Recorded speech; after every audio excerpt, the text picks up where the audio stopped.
I had one when I was like 4.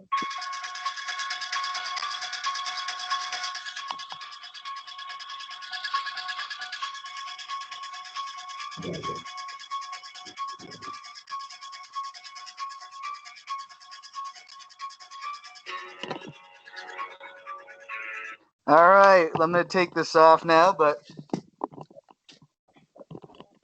welcome to Let Freedom Ring. We have a special edition. We are going to be ranking the Halloween franchise movies. So the special edition of Let Freedom Ring. I have two guests on the show. I have Dave Fournier and Anthony Brogna, aka Royce Bishop formerly of Chaotic Wrestling. Yeah, pretty much. Yeah, at the moment. But thanks. Pandemics just ruin everything. But all right, guys. Well, I want to get to know you guys, and I want to get to know your fanhood a little bit of this wonderful franchise that of horror that we enjoy. Not just during Halloween. I enjoy it all the time. But Dave, let's start with you. Tell us a little about yourself. I know you've been on the show before. This is a little bit different. Tell us a little about yourself, and how did you become a fan of Halloween? Sure. So as far as becoming a fan of the Halloween series, for me, I actually was probably about 8-9 years old and flipping through the channels, and they were replaying, it was on a regular broadcast TV. So it was kind of a cut down version of the original second Halloween, Halloween 2. And then I just kind of became hooked on it from there. Awesome. Now, Anthony, how'd you become a fan? So as far back as I can remember, my dad's favorite, I guess, killer horror has always been Michael Myers. So I remember being real young and him trying to scare me, and he would tell me all about, when he first saw the trailer when he was 9 years old, and it said, "He's coming home," and it showed him walking up the back steps, and he would always talk about this trailer and how scary it was. And I think right around that age, maybe like 9, 10, he finally let me watch it. And I was captivated immediately. I guess we'll talk about it later, but the blank, the vagueness of the face on the mask, right? The William Shatner mask, all white. I fell in love with it immediately. And then right around that same age was when Halloween 6 came out. So I remember all the movies I would watch on VHS would have the trailer for Halloween 6 coming out. So I always it just stuck with me immediately. I was like, this is out of all the killers as I got a little older, that was resonated with me the most. I thought he was the coolest out of all of them. Awesome. Well, I didn't grow up on horror movies. I didn't really get into the horror genre until college. But I started watching them on probably like 2007 on AMC, and I just got hooked. And I know around that time Rob Zombie put out his version of the original Halloween, but ever since then, that was the first one I really became. Now I love horror. I love the genre. I guess I just didn't understand it when I was younger, so all right, awesome, guys. So let's get into we got some questions from Facebook. And this first one, we're not going to answer too much, but it's from Mike Campbell of the Franco-American Legacy podcast. He wants to know, what will be the bottom of the list, and why is it Rob Zombie's Halloween 2? Well, I wouldn't put the Rob Zombie one at the bottom of the list. For obvious reasons, I put Halloween 3 at the bottom of the list, only because how do you have a Halloween movie with no Michael Myers? Mm-hmm. And we'll get to that. But was this movie just, I don't know. It was very different. I don't know if we'll get into it on when we start getting our rankings on, but it just I felt like it took a huge left turn from even what he tried to do with part 1. So when I get the ability to give you my opinion on part 1, I have some feelings about that. And I wasn't too happy about it. And then what he did with 2, it took it even further out. And he really took what he was trying to do with part 1, and it was almost like he made another remake. It didn't even feel like a sequel to the first one he made.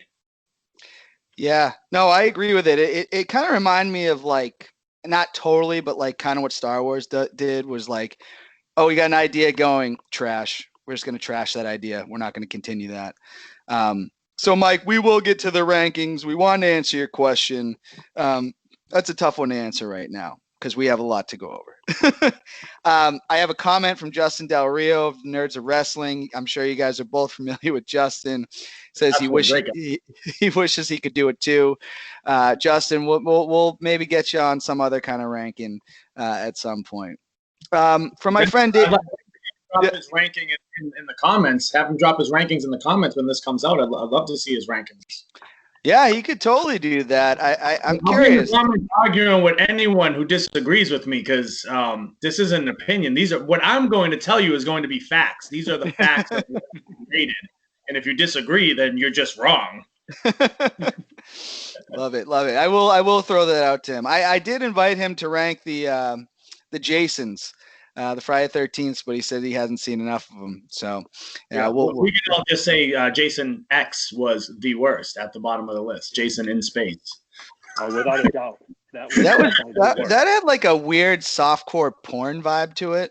Like terrible. It was weird, which kind of segues into the next question from my friend Daisy Rivera. She wants to know, and Daisy, you saw the post, love you. But Jason versus Michael Myers, which is better and why? Oh, as a Myers, or if they were to face each other. You know what? Reading this, I think she's talking about facing each other, or why one's better. But either way, who's better? Who wins in a fight? God, Dave, you said that. All right. So without a doubt, Michael Myers, in my opinion, Michael Myers is the greatest. To me, Michael Myers has that, straight face, no frills, whereas Jason has that sensitive side to him that would always cause him to kind of pause. But I really hope we never see a Jason versus Michael Myers movie because the Jason versus Freddy movie was horrible. And I feel like a version of this movie would be just as bad. Yeah, so there's actually a fan-made like mini movie, maybe like 15 minutes long on YouTube. That's Jason versus Michael Myers. And watching that, it actually, if you guys get a chance to watch it, it kind of intrigued me. Like maybe I would like to see something like this. But as far as a franchise go, the Michael Myers Halloween franchise, storytelling wise, is just so much better than Jason. Jason is just a whole bunch of one-off slasher movies. And as far as just character goes, Michael's just a more mythical creature. He's supernatural. Like we'll talk about this, but Jason evolved from a kid that drowned to a zombie as time went on, and it's not the character just isn't as deep. And like Dave said, I mean, if you watch Freddy versus Jason, you could see how Freddy really exploited his weaknesses with him, being afraid of water and things like that. Like Michael Myers has no fears, so he's taking it. Yeah, I'm gonna agree with you guys. I think the Halloween franchise is obviously better. I think there's more Friday the 13th movies, but the Michael Myers character is more interesting to me. And what I will say, there isn't Nightmare on Elm Street. There isn't Friday the 13th without Halloween. People that was the original franchise of movies. So I'd have Michael Myers, but the thing about Jason is like he's like dead already. So like I'm going Myers. But Daisy, thank you for the question. We do have a softball league going on right now. We have Team Myers versus Team Kruger. I just want to point out Team Myers. My team is up 2-1 in the series. So our next question, and some of from my friend Anthony Amato, some of this was I had to cut out some of the questions because I didn't like it. As Bryce Harper would say, kind of a clown question. But he did ask, talk about the future of the Halloween movies. So where do we think they're going? Well, yeah, go ahead, Dave. You start off. No, let's keep the same form. Right. We take those first ones. I'll take the second one. I mean, obviously, we know there's already plans for the next one in 2021. Whether it continues on from there, I don't know. but some I did see the question, and yeah, I don't think any of those versions are ever coming out. So I didn't get to see the question, so I don't know how much more elaborated it was, but from what I read was that they signed on for Halloween Kills and Halloween Ends. So they have Jamie Lee Curtis for the next two, assuming that obviously the next one makes money. The last one made so much money for them, so definitely resurrect franchise after they had gone away from probably the better stuff. So I could see them doing the next two. I know it was supposed to be back-to-back years. It was supposed to be this year and next year, and with COVID having to push it out. However, I did read that the original script idea for the 2018 was to kill off Jamie Lee Curtis, and they didn't. And they said some people were disappointed in that, but I mean, I'm happy they didn't because we're going to get a couple more. And I hope they end it the right way. If this is truly going to be it, at least for the foreseeable future, who knows? They might make another remake in 10 years, but at least let's do these two and go out with a bang and have a really good ending this time. Yeah, no, I agree. And Michael Myers can't live. I mean, he is immortal. He is mortal, I should say. So he can't live forever, at least in that universe of Michael Myers. Anthony did ask the question. He goes, when there's going to be Halloween in space? And I think that was a direct shot at Jason, which is, a franchise that I just don't think stands up to this one. All right.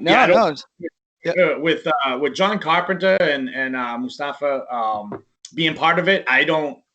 As long as those guys are around, because they're so hands-on with the franchise over the last 40 years, I could never see them jeopardizing it, in that fashion. Where I'm not too familiar on like who owns Jason's rights and how much it's transferred over the years, but it feels like just multiple companies have just bought the movie rights. They make a one-off movie, it's trash, and then they move on to the next one.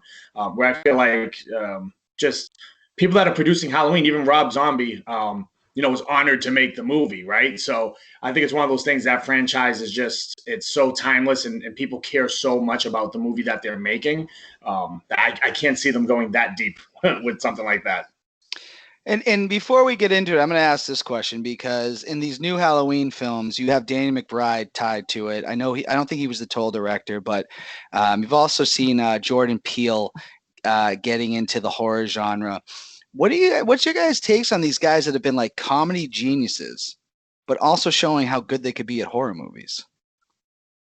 I think what's good about it is they can add that little bit of comedy, but it's not like taking it away from the total seriousness. So they've shown they can kind of put a little comedy into it, maybe for the people that are a little squirmish seeing the movie.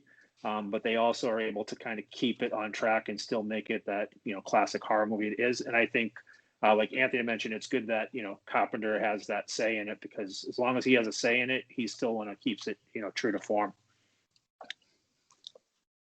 Yeah, I would. I think at first, I think first one that really stood out to me was like Get Out, right? Like that was the first one where we saw like a major like comedy guy that was writing something. I think I was thrown off at first, like, oh, like Jordan Peele presents, right? And obviously we saw what those movies became, and then we see what this new Halloween is. So at this point, I try not to assume just because of what we know them for, because we see it in other areas. For instance, to get a little off topic, but like I think Ben Affleck is a way better director than he is an actor. I think he's a way better writer. I mean, he co-wrote Good Will Hunting, right? He co-wrote The Town and Gone Baby Gone, right? All these great movies. So I think for us to judge them based on what they're kind of known for can really sell us short, because we're seeing great things come out of these guys. Yeah, I'll agree with that, because honestly, when it's crazy what they're doing, because as an audience or as people, I look at Jordan Peele and I look at Dan McBride and I just think they're just comedy geniuses. But, obviously there's more to it. And I don't know much about entertainment. I just like being entertained. And obviously these guys are really talented. So, all right. Well, that's really going to get us into what we're here to do tonight. And that's rank all 11 of the Halloween franchise. We're going to start at number 11. I'm sure there's going to be some debates here and some disagreements. But we're going to go to number 11. We'll kind of jump around here. Anthony, why don't we start with your number 11? So my number 11, the worst one in the franchise, I'm going to go with Halloween 3. And the reason why is I get the original idea was to do an anthology and have Halloween be a different type of movie every time after they got away from the Myers franchise. So I know like part 4 was supposed to be a ghost story. I get all that. The movie itself, however, so even one trying to rank it against Michael Myers movies, I just think it isn't fair, and I can't even figure out where to put it in if it technically would be a better movie than some of these movies.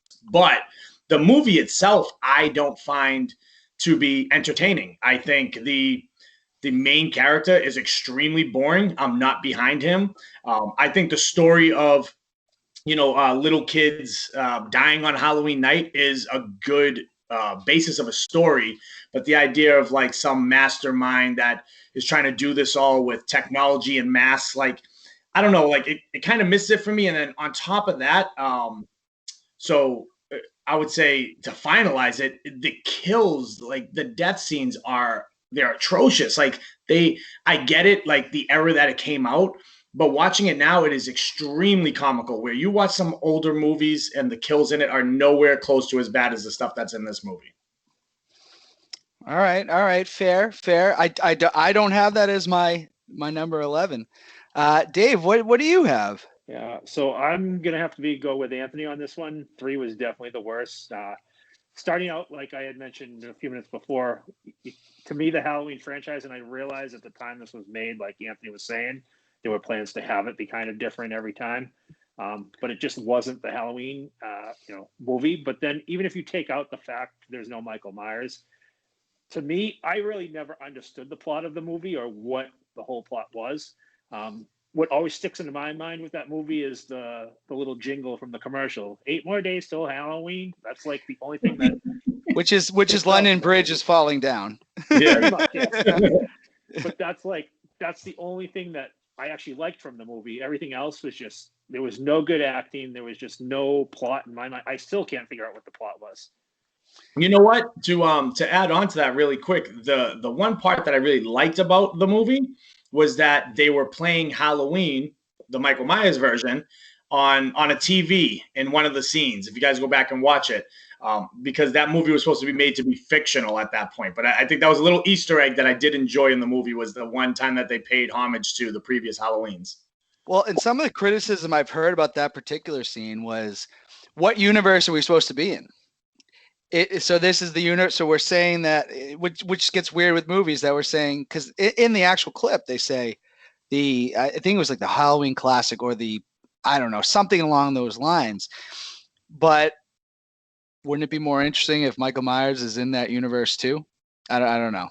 Yeah. To make it a fictional movie at that point is you just kind of killed the franchise. So I agree with you guys. I do watch it. I like the way it's filmed. I do get this vibe of the Halloween vibe when I watch that movie. So we'll talk about that when I get to it. My least favorite of the whole franchise, because this movie pissed me off, and I'm gonna be honest, Halloween Resurrection can go to hell. Mm. The movie it frustrated me. I don't like how Laurie Strode is just. I didn't think she should have gone out that way. If you were going to kill her, I felt like that it needed to be more into the movie. I have an issue with the whole reality TV show. And as much as I love Busta Rhymes, that ending pissed me off. But I'm not saying I won't watch it again. I own it. But I don't know. What do you guys think of that? Well, I didn't put Resurrection that low on my list. It's not that high. It's definitely in as we get further down the list. We'll see. The missing Jamie Lee Curtis kind of just making that a cameo, I think that kind of hurt the movie a lot. I kind of got the reality TV thing because at that time when the movie came out, reality TV was kind of big in pop culture at that time. That's true. So I kind of get why they went that route. But yeah, I don't think it was as bad as some of the others. Yeah, I would say I don't have it that far down. We'll get to it, so I don't want to give too many of my notes on it. But what I can say is I thought the cast was good, and I thought for the time that it came out, the reality aspect, like Dave said, it made sense. The idea of kind of seeing him being followed through the house, those kind of things like made a little bit of sense for the time. However, Halloween as a franchise is timeless, and this movie was not timeless. It's very dated. I agree. All right. Well, let's get to number 10. Dave, why don't you go first this time? Sure. So at number 10, I have number 6, which was The Curse of Michael Myers, which introduced perhaps the worst character in Halloween history in Tommy Doyle. Just didn't like the character at all. You leave Paul Rudd alone. That's it wasn't. Damn it. It just, I don't know, to me, it just was not, I don't know, it just kind of, they tried to go a whole different route. If I'm not mistaken, that was also the first one without Loomis in it, which I think was kind of hard because it was kind of transitioning out of him being in the movies. He is in it. Loomis is in that it. one. Yeah. Okay. So it's his final. I mean, that's the final movie yeah. What's his name? Donald Pleasance that he ever did.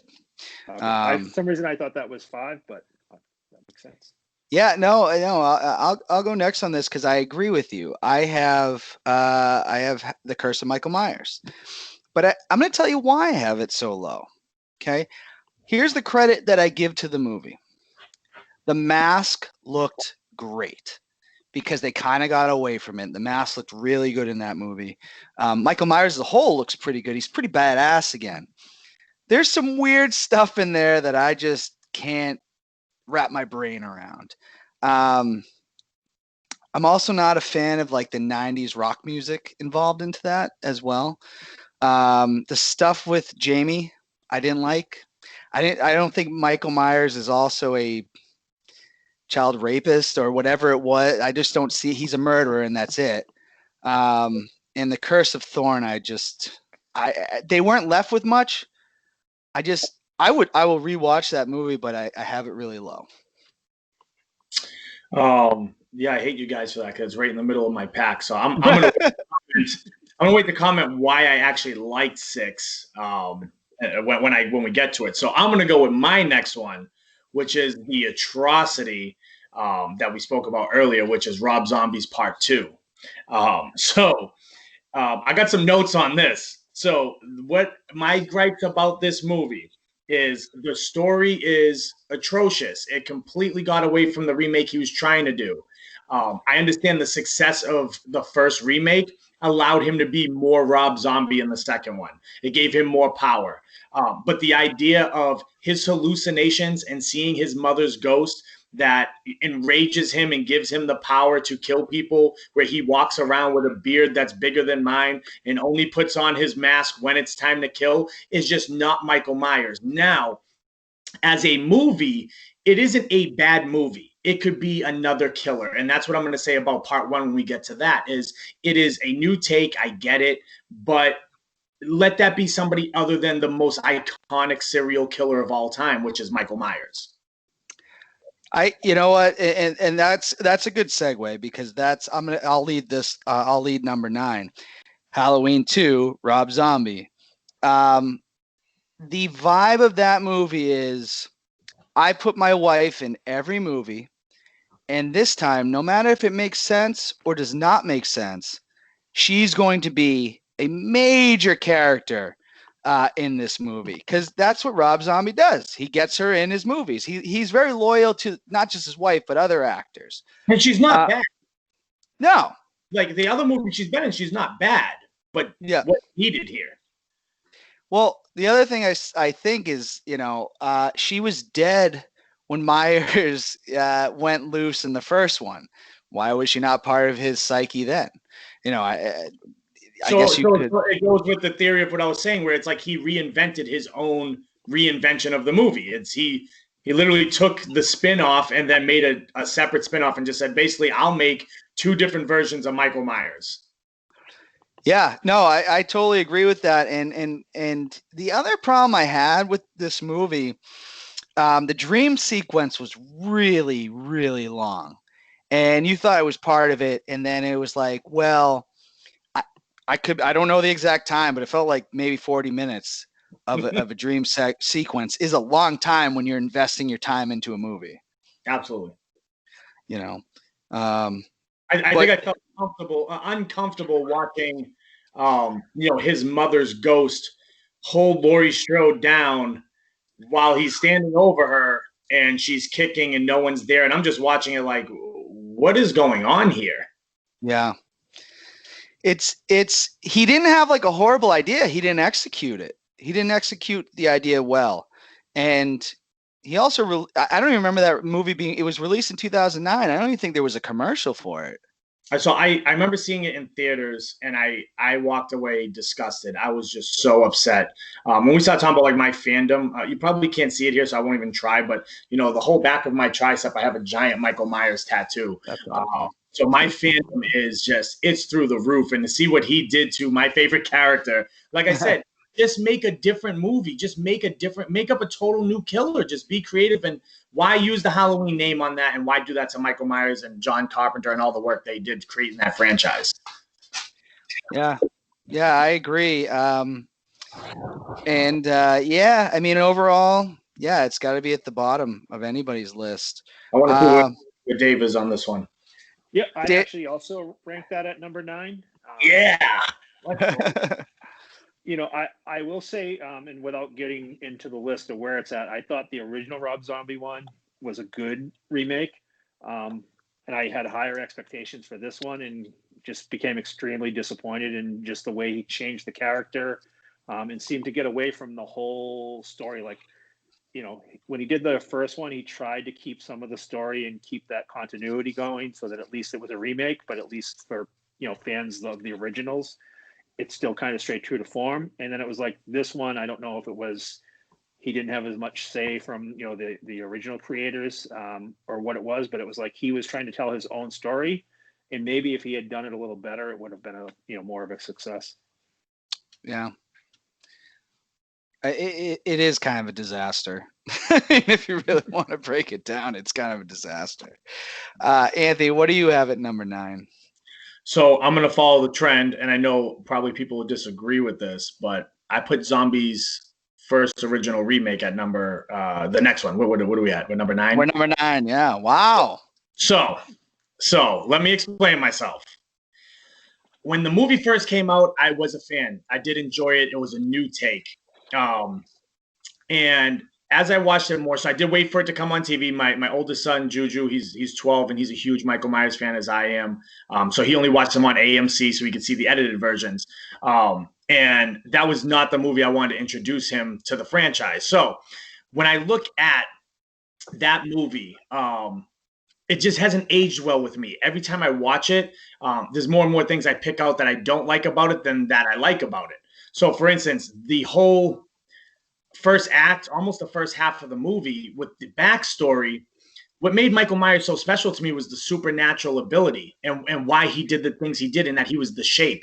So I don't think he needed to be abused as a child. His mother's a stripper and he kills animals. And you need to give reasoning as to why he does what he does. He doesn't need reasoning because he's the Shape. On top of that, I will say what I do like about it was I thought the mask was awesome. It's one of my favorite masks. I think it takes a spin off the original and adds some like grime to it. So I did like that. And the kills were cool. The way I'll finish this off, what really tops it off for me is in the director's cut, you have the rape scene.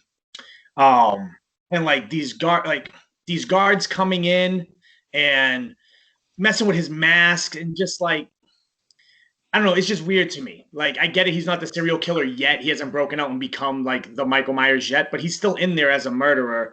What kind of guards are going to mess with this big giant mute? Like which also is a gripe of mine. Michael Myers should not be 6'8". He's way too big in that movie. Like you see these guards have him chained up and like the guards are friends with him and he takes care of him. Like, it's just like, it doesn't like, that's not Michael Myers to me.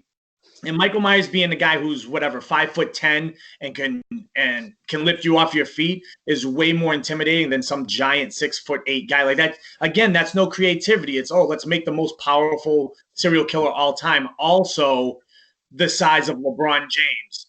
and like good luck fighting him. Like it doesn't add to the spookiness. Anyone can be big and scary. What added to his spookiness was the fact that he was an average sized guy who was supernatural. I agree with the backstory. I don't think he needed to be this kid that had this rough life. That piece to me was always what was my issue with that movie. I think it goes with them. Just again, that can be any serial killer. It doesn't need to be Michael, right? Yeah. That is the most cliche backstory of any serial killer ever, is that they had a tough childhood and they tortured animals. Yeah, no, I agree. Dave, your take? So I actually had it a little bit higher. I actually liked the movie for the most part. I thought he kept a lot of the original, but he also kind of told some of the backstory that I felt was kind of missing. And I get he kind of went that route that they always go with the serial killers and horror movies where he's abused as a child and stuff. But I felt like he was trying to give some sort of reason, like why did this guy become the mental case that he was. Yeah, no, well, we won't even get to where I have it ranked because we got a lot to talk about. But it is typical, just kind of Rob Zombie. A lot of his movies are kind of like that. So, all right, that's going to take us to number 8, and I'm trying to keep the back and forth order. So, Anthony, you answered that one first. Is that correct? All right, Yep. Dave, it goes back to you. Number 8. All right, so for number 8. And this might have some controversy. I put Halloween 4. I'm sorry, not 4. Halloween 5 for Revenge here. Okay. The main reason why I did is Halloween 4 ended on a cliffhanger, and then 5 just went in a whole different direction. That was my main reason. I won't say that it was horrible, but I just didn't like that the continuity was missing from it. It was a thrown together movie. Yes. The script was not written before they started filming. I mean, that is an issue.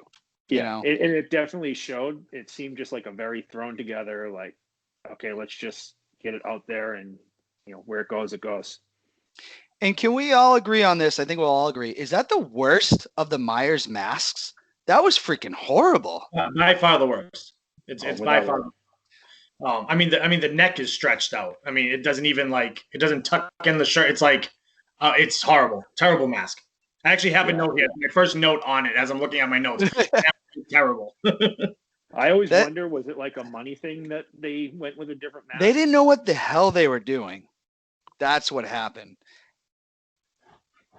They didn't have the script written before they even started filming. It only came out a year after 4. The mask is a disgrace. That is the biggest disgrace of the look of Michael Myers of the whole franchise. And I, without getting into where I have 4 on the list, I just thought they missed an opportunity because 4 had a good cliffhanger, and I think they could have told a really good story with the little girl kind of going on, to kind of have that, maybe killer instinct that Michael had, and they just totally blew it by just kind of going away from that. And not knowing what they were doing, there was no map to the end, essentially. Anthony, what do you have at number 8? So this is where I have my resurrection. Okay. My resurrection. So I alluded to it earlier. So I thought the cast was awesome for the time that they did it. You have to think along the lines, and I know it depends how people take this, right? If you watch Scream and you watch these movies that they talk about, like the cliches of horror movies is like the black actor dies first, right? Like that's always the cliche. Scary Movie made jokes about it. What I loved about this movie was they put 3 black actors. So, okay, well, which one is going to die first, right? Busta Rhymes is at his all-time most popular. Not that he's a great actor by any means. Tyra is a face. The kid from Barbershop and Save the Last Dance, I forget his name. Michael Patrick. I do know. Right, that's his name. I can see him right in my head. Yeah, like they had. I thought they had a good cast overall. Like it was really the first time, besides Jamie Lee Curtis in the first one, that they actually had like names. Paul Rudd wasn't a name yet when he did H6. So this was like star power that they were trying to get. Now, like I said, it's really dated. at the time, I thought following people through a house on reality TV was a cool concept. The suspense of the guy typing and telling her where he is in the house kind of added some suspense to me. And maybe it was the age that I watched it because I was a teenager watching it, where you almost feel that suspense, like, oh, he's around the corner. What would I do in that situation if somebody was telling me he's close by? But overall, like, the movie itself isn't good. But like I said, like, it has its moments that I find it charming. The face-to-face Michael Myers thing with Busta Rhymes wearing the Michael Myers outfit is good comedy. It's not real Michael Myers. He probably should have cut his head off at that point. But we get the most legendary moment in Halloween history, and Busta Rhymes kicks the door down and he says, "Trick or treat, mother effer." Yeah. To just whoop Michael Myers in hand-to-hand combat. So we get the greatest line in horror movie history, but the most egregious ending, where Michael Myers has been shot and burned and stabbed and blown up, and Busta Rhymes, woo-ha, is going to come and beat Michael Myers with his hands. That's where it goes off the rails, and it's like, it's not a good movie. And like I said earlier, I love Busta Rhymes since Scenario. But it was a weird feeling. But in a way, kind of cool that the good guy prevails in that. But not good, but it's not something I would never watch again or anything like that. I think if it's on TV, I stop to watch it because I do think it's entertaining. It's entertaining to me, but it's not. It doesn't have the feel of Michael Myers. Again, there's some good spots. Like I said, I'm picking out like the bright spots in the movie. Overall, it was not a good Michael Myers movie. It's one of the worst. And also in that movie is Rookie of the Year. The guy from American Pie. I don't know the actor's name. But do you know who I'm talking about? I didn't realize. Yeah, I believe and I don't remember what his name is, but he gets. Yep, I think he gets killed in there. So that was cool. He's gonna drink Stifler's stuff. Right? Yeah. Or I thought it was Kevin or Kevin. Yeah, that's who it is. The one that's dating Tara Reid in the movie. Is his name Ian Michael Black? Oh, something like that. Yeah, I mean, Rookie of the Year. He gets. I know, Rookie of the Year. Yeah, I mean, he was. That's a He's point. Rowan Gardner. That's how he'll always be Rowan Gardner to me. I mean, at that point there, his career, I think that's the peak. And then, hey, we'll call you back if we do American Pie sequels. So, at number 8, this may disappoint people because it's not Michael Myers, but I found it an enjoyable movie, and it's not perfect by any means. But I thought Season of the Witch, which was a movie for a very long time, I did not give a chance to. I said I will not watch that movie. And I watched a review on it from a YouTuber. I can't think of his name right now. And I said, I'm going to give this movie a shot because I've never given it a shot. And I liked it. It's not good. It's not great, but I kind of dug what they were trying to do. They're trying to be different. But yeah, Season of the Witch, Halloween 3. What is the plot of it then? Because I still don't understand that movie. The witches are trying to kill the whole world, essentially. And I believe they use like a curse from Stonehenge, like way back in history. They use that to implant it in the mass. But I never understood why I guess I'd have to go back and watch it again. Like, why did the main villain want to kill all these kids on Halloween night? Like, what was that all about? It was like some kind of revenge on Halloween that they needed to do to bring the witches back or something. And like I said, it's not a perfect movie, but it feels like Halloween, and it could be like the mask and stuff. But when I watch it, I think this feels like a Halloween, not to the franchise, but like to just Halloween, the holiday. I think besides them getting away from Michael Myers on that, I think what always bothered me about it, I said earlier, was the main character to me wasn't likable. Like, where we talk a lot of these movies, like you have Jamie Lee Curtis and Neve Campbell and Jennifer Love Hewitt, right? Like, you think of these girls that have been in these movies that are the protagonists, right?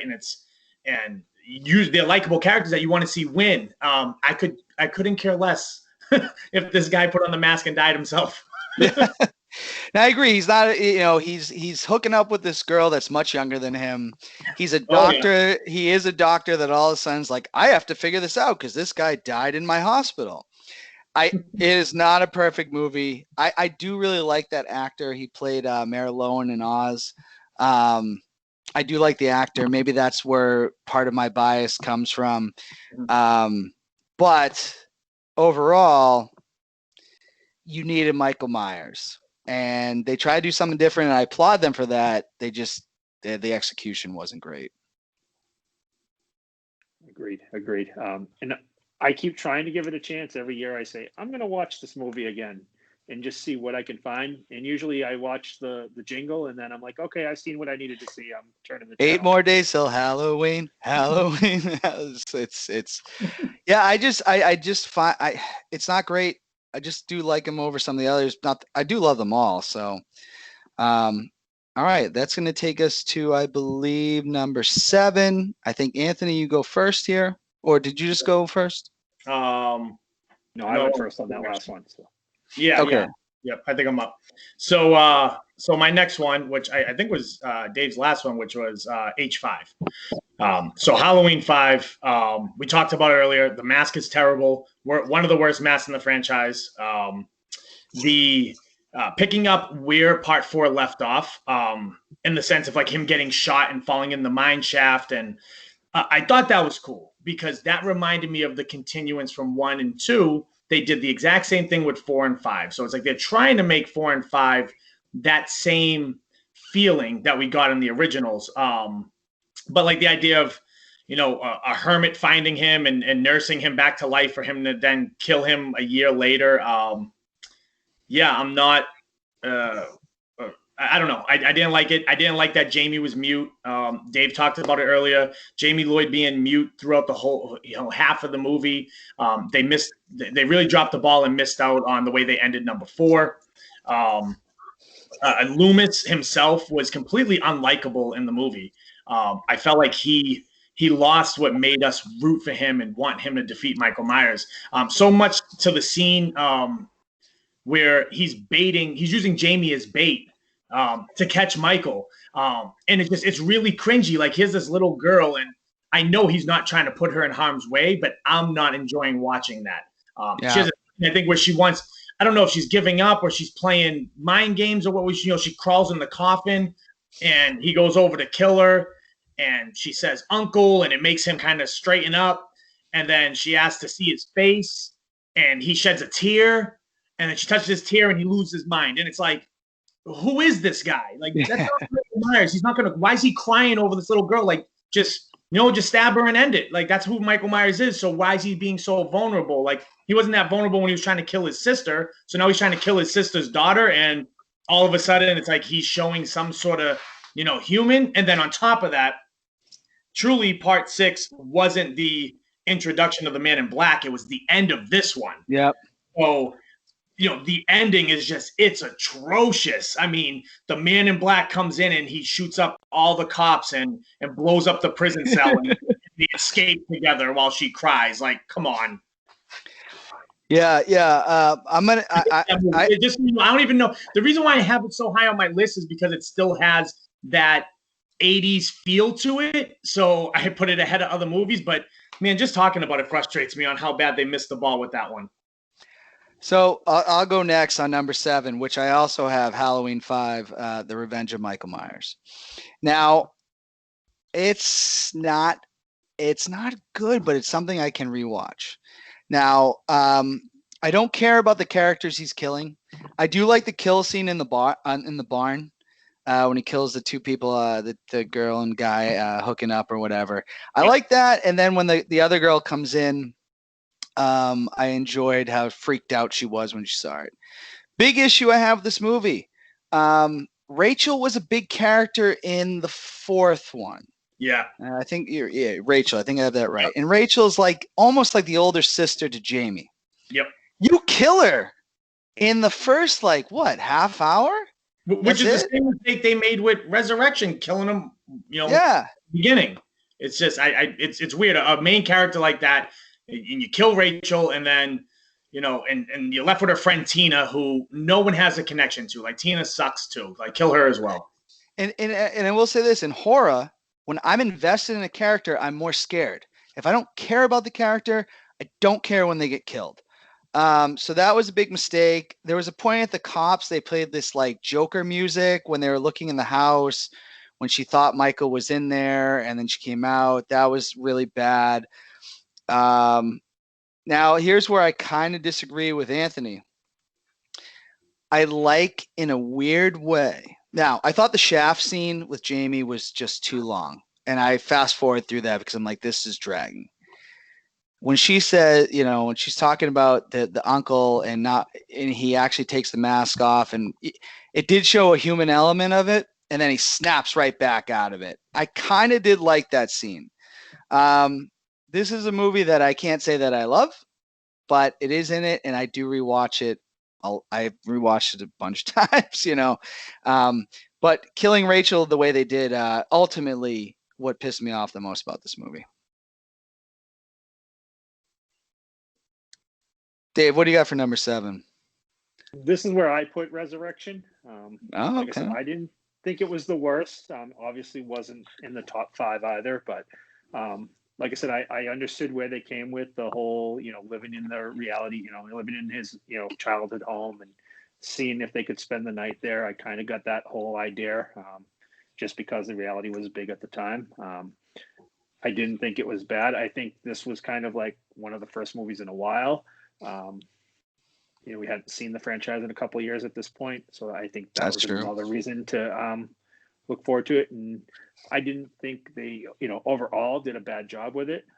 Like I said, I wouldn't put it in the top 5, but I think 7's a good spot for it. Yeah, and it's just one of those movies where I guess you could flip-flop a lot of these pretty easily, but we'll go on to number 6. And at number 6, I'll go first on this one. I have Halloween H2O, which is a movie I will rewatch over and over. I do like it. If it just ended with that, it would have been great. I thought Laurie Strode was a badass again. I honestly didn't really like her boyfriend. Didn't care when he got killed. And it introduced, what's his name? A guy that went on to act for a couple of years and then didn't. I don't know. I can't think of Hartnett. Josh Hart. Yeah. Oh, he was in Hartnett was in H2O. Yes, it was Josh Hartnett. Yeah, I do enjoy the movie and I do rewatch it. It's not great. I liked that Jamie Lee or Laurie Strode kicks his ass at the end. I was happy about that. Cuts his head off. Just throw that away in Resurrection. But overall, and I like LL Cool J. Not gonna lie, liked his performance better than Busta Rhymes in that movie. Oh, much better. The bullet grazed him. They grazed him. They didn't kill him. It grazed him. He survived. He's just LL Cool J might be going back to that. The cliche of the black actors getting killed first. LL Cool J, I don't believe has ever died in a horror movie, and he's played in I think 3 different horror movies. He's the man. He's the man. What was his TV show now? Now I'm blanking. It was like This In the Is House. My House. In the House. Okay. LL can do it all. I'm a bigger LL fan than I am Busta Rhymes, and I will say that. Absolutely. So He's actually a pretty good actor. So yeah, absolutely. I'm forgetting the order. This is tough. I'll just say real quick because I don't want to jump all over it. I have H2O very high, so I will dig into that when I got a lot of unpacking to do on that one. So I'll be all over you all right, then Dave, why don't you go next? What do you got at number 6? We're at number 6. So this is where I put the original Rob Zombie Halloween remake. I thought he did a really good job overall in bringing the character back and trying to stay true to the story. He did take a little bit of his own turn on it, but I like that there was some of the scenes seemed to be kind of taken right from the original movie. And this is one that I actually like watching every year when it's on. I thought, as far as a remake goes, he did a really good job with it. So I'll comment on that because I know I just trashed this movie a little bit, and then I'll tell you what my number 6 is. as far as remakes go, it was. I thought the Friday the 13th remake was very good. It was the Halloween one was far better than what they did with Nightmare on Elm Street. I definitely think pretty bad. with, Much I like it, but yeah. I think we're at the age now where we're not kids that are seeing these movies for the first time, so we're catching all these remakes after we fell in love with the originals. So I will give it credit where it's due. It was one of the better remakes. Now, what I have for number 6 is I'm going to stick with the theme of the sixes, and I'm going to go with Halloween 6. Now, there's a little bit of unpacking here, and I do enjoy this movie. This movie has 2 cuts. It has a producer's cut that never came out, that it was years and years before we saw it, that has some really good stuff in it if you get a chance to watch it, but the ending is really bad. So I know, Dan, like you talked about the idea of him being like a rapist, him having to the sacrifice, like that whole storyline. I understand what they were trying to do. I get it. They're trying to give that thorn curse background to everything. So they're trying to tell the origin. That was the original name of the first cut, was The Origin. And then they went into reshoots and they changed it to The Curse, which still some of that same storyline, but they did so many rewrites on it that Donald Pleasance passed away before the movie was finished. So that's actually why they had to kill him off in the rewrite. So I actually enjoyed killing off his character because I think it gave us a major twist going into the next movie. Granted, we didn't know the next movie would be H2O, but if they were to follow that same storyline in that same universe, it's a good way to end it, to kill off one of the major characters that's been there since part 1. I thought Paul Rudd was, I know some people like him, some people don't in the movie. I wasn't a huge fan. We did say it earlier. The mask is amazing. It is the best mask since part 1. I think it's the second best mask in all of the franchise, maybe next to Rob Zombie's first mask. And then what I really didn't like about it, I'm just looking at my notes really quick. What I really didn't like about it was, like you said, the rock music. It lost the eeriness that was Michael Myers. And we got a lot of these. The hospital scene kills are over the top. There's blood gushing everywhere. And they really try to go 90s with it. And I think that's where it lost me. And then lastly, going with the whole theme of they shouldn't have killed Rachel that early. They shouldn't have killed Jamie Lee Curtis that early. They shouldn't have killed Jamie Lloyd's character at the beginning. Not at all. Yeah. And if you watch the original cut, she's in it for more than half of the movie before he kills her. So I don't know why they changed that so much and they killed her to begin with. And I know I've seen it in interviews before, so I just can't talk to the facts, but I really wish they would have got the original actress back. Danielle, I forget her last name, but because she still was acting. She was in the Rob Zombies. Yeah. Yeah. So I wish they would have got her back to play that character. Even if it was for a short time, maybe she didn't like the script. I don't know. I know I read about it at one time, but so yeah, I know a lot of unpacking to do. That movie, honestly, we could do a whole episode on because of the 2 different versions. There's great YouTube videos that actually play the original scene and then the scene that they replaced it with back to back for you to see which one you liked better. So I love that movie in general, like the differences, but overall, disappointing. They could definitely, that was their chance to really do something big with that movie and make a big comeback for the 90s, and they dropped the ball. One point I will throw out. The Man in Black sucks. We know that. Is they, because these movies, you got 1, you got 2. After Myers is blown up, it is hard for the audience to believe that he survived or Loomis survived. You have to suspend belief, Yep. So what they tried to do with the Curse of Thorn was to be like, well, this is how he's not dying, which I respect. If it was done better, it could have been something, but it just wasn't, and that was part of the issue I had. But these are money making movies, so they're trying to keep the ball rolling. All right, that's going to take us to number 5. I think Anthony, you might be up again. Do I have that right? Yeah. I'll go back to back here. This is perfect. So my 5th is H4. I thought Halloween 4 was a good movie overall. I thought it was a good comeback. I thought losing out on Jamie Lee Curtis and coming up with the storyline of her passing away in a car accident, and she has a daughter that is now in foster care. The story of Michael Myers hunting down his family again. Like, I thought that was all great. Jamie and Rachel are super likable. You want them to survive. You root for them. Michael's very strategic in the movie. You know, he goes to the police station and kills all the police officers, so there's no one to stop him. He cuts off the power to the city.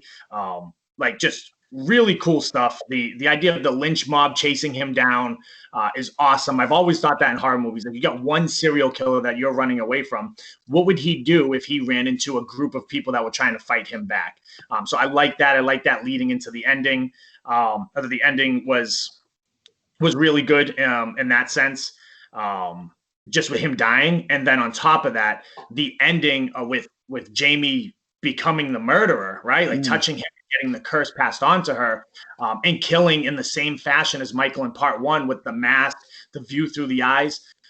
We talked about it where part 5 really dropped the ball on that, because that was an amazing ending. It was just absolutely awesome. The mask sucked. Another mask that was not good. The hair slicked back. The eyebrows on it look horrible. And I will say overall, I think it's a very, very good movie, but his return should have been better. We just had Halloween 3 that didn't have him in it. And then his return is as simple as he's been in a coma for 10 years and he's being transferred out of the hospital, and he hears he has a niece and he wakes up. Yeah. Yeah, I agree. Yeah.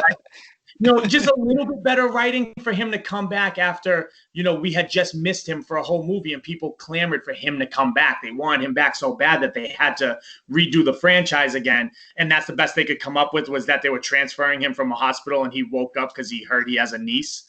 But overall, I love the movie. It's definitely one of my favorites. Dave, what do you have at number 5? So at number 5, I have H2O here. Okay. I liked the movie, but my biggest complaint was I felt like the movie was rushed. Like, the length of the movie overall, I felt was too short. I felt like, he was going after the kid there, Josh Hartnett, and then it was kind of just like they killed him and it was over. It felt like really anticlimactic to me. But overall, I thought it was good. I thought it was a good take on the movie. Kept kind of some of the origins. I just felt like if it had been a little bit longer, it could have been better. Maybe tell a little bit more story of why he was going after her son at that point, other than just, oh, well, it's her son. That's a big factor into that movie. You're right. It did feel a little bit rushed, and they had plenty of time to really come up with something really good for that. Yeah, I just felt like they could have given more backstory to it. Yeah. And it just, to me, that's what was missing from this one. I wanted to really, really like it. They had some good actors in it, but it just lost that by not having an explanation. Understandable. I'm going to take number 5, and this is probably going to shock people. It might piss people off. It's just I like the other movies better. Halloween 2018, I guess is what I would call it, right? They called it Halloween, right? Yeah, I loved it. I liked the movie. I just have it at number 5. I thought Jamie Lee Curtis was an absolute badass. I like the story. I like that Myers and her are related, and they kind of just said, we're not doing that. And that's fine. That's fine that they do that. I really enjoyed the movie. I saw it the day it came out. I was taking pictures with the guy dressed as Michael Myers. Bought the DVD the day it came out. So I just want people to know I do love this movie. It's just the ones I have ahead of it, I just like a little bit more. But it was really good. It was really well done, and it was good to have it back. I didn't like how the new Loomis, as I would call him, was the reason that he got out, I guess. I don't know. But very good movie. Yeah, I would agree. I have it a lot higher up, so I'll save my my comments when I go over it. All right. Dave, any take on that being where it is? I'm going to save it for when I get to where I have it ranked. All right. No. All right. So we're going number 4. Let me keep with the order. Anthony went first. I think this goes back to Dave. It does, yep. Yes. Dave, so number 4 is where number 4 is where I put Halloween 4. Almost ranked it a one step higher, but I think not having Jamie Lee Curtis is why I ranked it where I did. I did like that they had her daughter, you know, in that foster care, and he was kind of going after them. As Anthony mentioned earlier, the characters were very likable. You kind of rooted for them, but you were also, of course, as always, rooting for Michael. And I just thought the whole plot overall was really well done. After the disappointment of 3 with the, you know, no Michael Myers in it, I thought this was a good comeback to the series and to the franchise. And they definitely redeemed themselves after that horrible number 3. Yeah. So I'm also going to agree with you. I have Halloween 4, The Return of Michael Myers. And something that and now I remember the YouTuber I'm talking about. Cody Leach has a YouTube channel. He reviews a lot of different movies. And he talked about how great, and I always kind of thought about this, the scenery is, you really feel like it's the fall. Like, remember when they're at the like gas station and stuff like that? You get this very autumn. And that's one of the big things about watching the Halloweens is like you get this autumn feel to it. You know what I mean? Like it's the fall. It's fall. I really like this movie. I think Anthony's right. They could have done more with The Return. Definitely, it was like, well, he's just been in a coma. Loomis is fine too. We're gonna redo this. But I also cared about the characters. So, like, you know, Rachel, I thought was a good character, and you know, she was like this older sister to Jamie. And you know, Jamie's getting harassed at school. Everybody knows who she's related to at this point. Her boyfriend or whatever he was, Brady. His name sticks in my head because my nephew's name is Brady. You know, I just thought that the whole. I just really enjoyed it. Is the mask an issue? Yes, but could I rewatch that movie over and over? Yeah. I also like how they, you know, Dr. Loomis again knows what's up. No one wants to listen to him until it's too late, and then I think the sheriff's daughter gets killed. You know what I mean? So like, I really, I can really rewatch that movie over and over. I just really like it. So, Anthony, what do you got for number 4? So my fourth, I'm gonna bring in the original Halloween 2. I know it's probably a little bit higher than some people, or so I guess a little lower on my list than some people would like. So I'll say the mask that they used was the original mask, and the story was that Deborah Hill, I believe her name is John Carpenter's partner. She had the original mask under her bed, and she had been smoking cigarettes, and like just the mask just aged horribly. Like he puts it on, it doesn't look like the original mask. So we're already seeing like a different looking Michael Myers.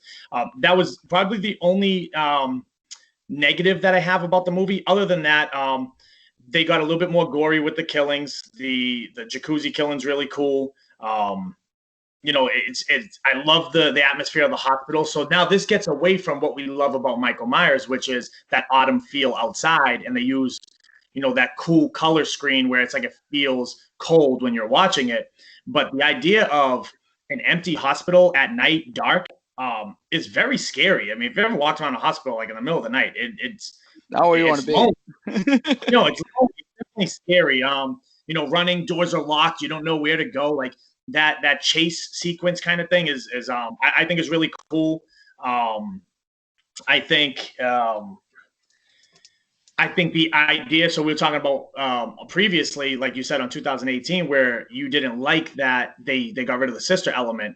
I think so many people forget that in part 1, we didn't know that they were siblings until part 2 when she's in the hospital. And I think that is a great point in the movie that needs to be brought up where, okay, they added to the elements of the movie and now they find out that she's a sibling. You know, I think that's awesome about it. One little gripe I had was I thought the ending was cool the way they blow him up. I get where they were trying to go with the blood dripping down the mask is a cool cinematic scene, but I mean, he was getting shot in the face. Directly. Like right in the face, and he just has blood dripping, like 2 streams of blood dripping out of his mask. You know, other than that, everything else was really cool. Turning on the gases so he don't know where they are, and he can't see. And so like that whole sequence is cool. I just wish they would have made him blind in a different way. Why did they have to shoot him in the face? He couldn't have gotten sprayed in the face with something where he can't see. I hated, like, let me shoot you point blank in the face with a gun, and you know, your brains don't blow up or anything. You just kind of walk around with 2 trickles of blood coming out of your mask. Yeah. You just absorb the bullet, I guess, from point blank. You know? No, that's a good take. All right, I think we're moving number 3. Let me keep the order. Does that go back to Anthony or does that go to Dave? I'm trying to think here. I think it's back to me.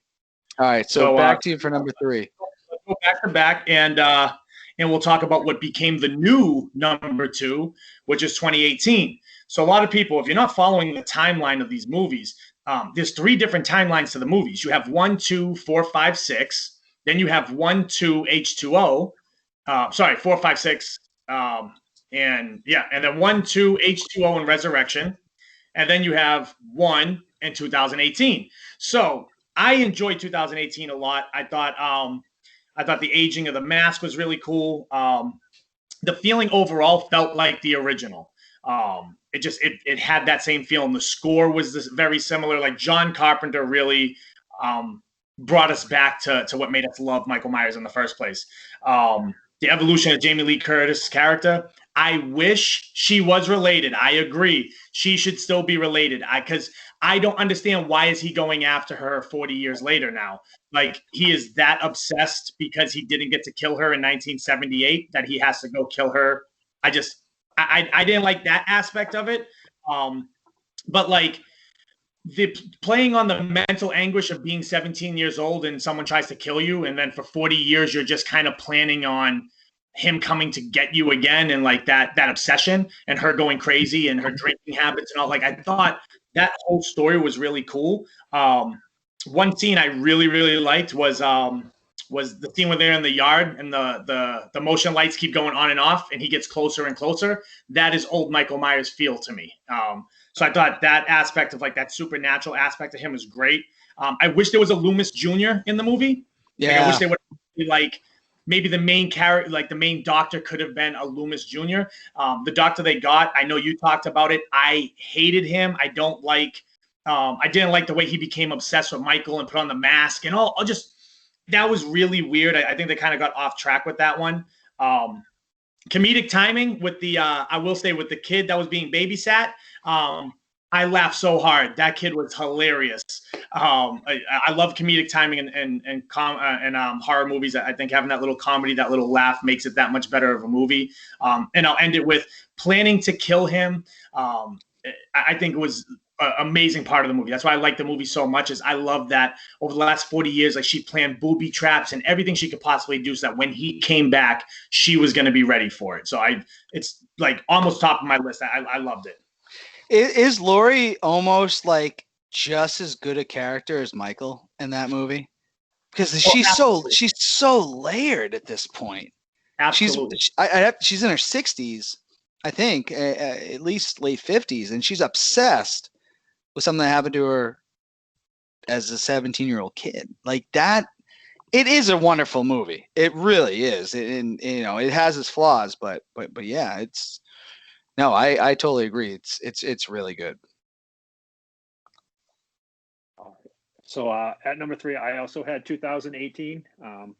And I Dave would have put it. And he knew that my opinions were facts. He knew. That was exactly it when I made my list. You guys had the same connection that Jamie and Michael had. He saw me writing, and then he put his own plan. I think for me, again, it was what kind of you guys talked about, why I didn't rank it as high. First off, I'll say, when this movie came out and I went to the cinema, I went the day it opened as well. Yeah, I couldn't wait. But I was excited, but I was also going in expecting, okay, another remake. You know, this is just going to be like horrible. I'm going to leave so disappointed. And it was the total opposite. I left very excited. Jamie Lee Curtis stole the show. I don't even think probably when they made this that they were expecting her character to be, you know, at 60 years old. I think, like you guys said, what hurt the whole thing is she wasn't related to him anymore. You know, 40 years later, like you said, you know, I get she should be obsessed because he spent all these years coming after her, but not having that relation, there was really no reason why he was coming after her anymore. So that kind of brought it down on my list a little bit. But it was a great remake, no doubt. And I'm excited to see what they do with the next ones. I'll say what's really cool is that they got Nick Castle, the original Michael Myers, to cameo in it as Michael Myers. I know he only shot about like 3 or 4 scenes, Yeah. but they did use him for it, which I just thought was just super cool that they were able to do that. It really felt like the original all over again. It really did. Like you guys mentioned too, the Doctor, I think he tried too hard to be another Loomis, and I think that kind of made people dislike his character because you can't replace Donald Pleasance. There's just, to me, without him, the movies would not have been as good as they were. Like we all talked about, how Michael, is such a strong character, but if you didn't have Donald Pleasance as Loomis, you'd be missing something from the movies.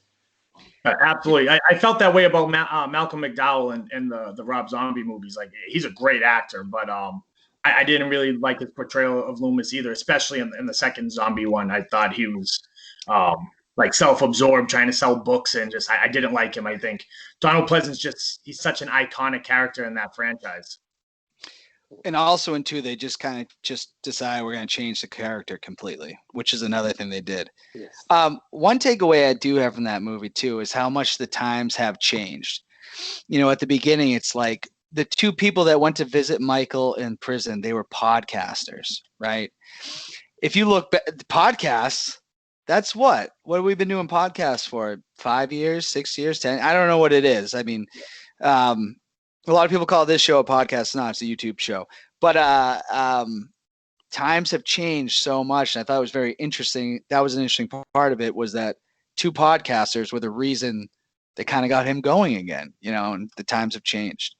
I will say because I was commenting on one of my favorite scenes, which was the yard scene.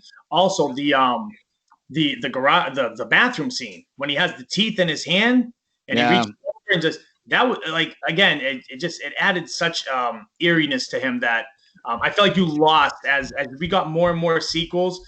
You just got more and more views of him, and I think what makes Michael Myers special is that we don't see him as much, and that supernatural ability where he does come and go and disappear versus us just seeing him all the time like we did in the later sequels. So I feel like they did get back to that a lot. Definitely. Yeah. I think the one other thing that was missing from this was they seem to tone down some of the killings in this movie. I felt like, I don't know if it's because, these days everybody's so picky with violence and blood and guts, if that's why, but I felt like, especially when you go back to some of the original ones, it kind of missed that a little bit. I felt like, I mean, I'm not saying it had to have, all kinds of blood and stuff, but I felt like it needed a little bit more. Yeah. And one other big thing that they did was you had the strong female character in a movie, which was not something that happened much in 1978 for sure. Absolutely. So, and it's funny because I would actually I disagree with what Dave said. So the reason why I loved the killings in 2018, actually I thought the way he killed the doctor was a little bit more gruesome than usual. When we start talking about the first one actually had 0 blood in it. And so when we get to that point, I'm sure we're all going to get to the first one pretty soon. But if you think of the original killings, I think what turned off a lot of diehard Michael Myers fans was, like, as we were talking about, like how part 6 got very gruesome. And like the more gruesome that it got, the actual diehard fan side saying, well, this is trying to be like other movies and not like what Michael usually is. Yeah, I can say straight up, gore doesn't do enough for me to be scared.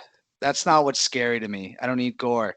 I need to know like some assholes coming after me and I gotta get the hell out, Yeah. And that's enough. So any last take on that, Dave?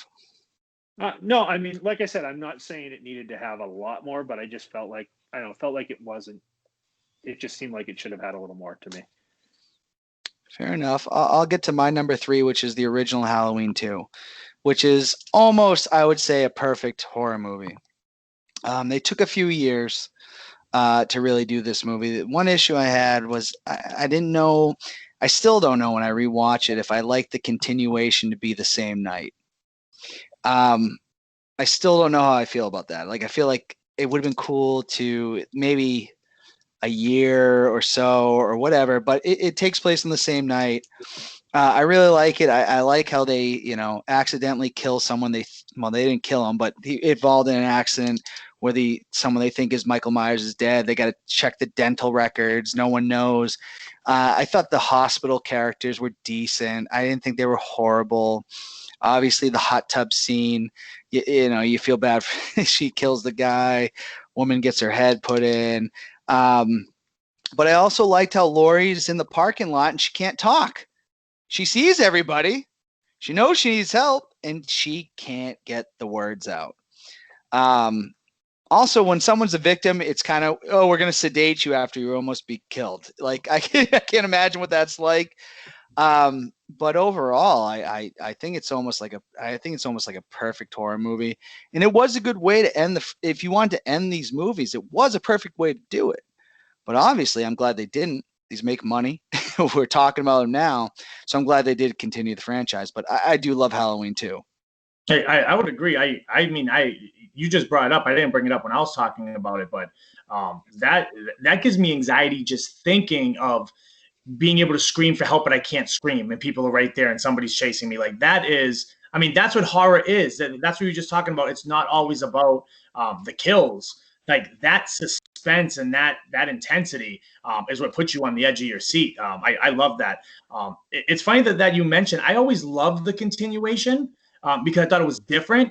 But to think, what if they did stop and they knew he was missing? Like he got away. They looked over the balcony. He was gone.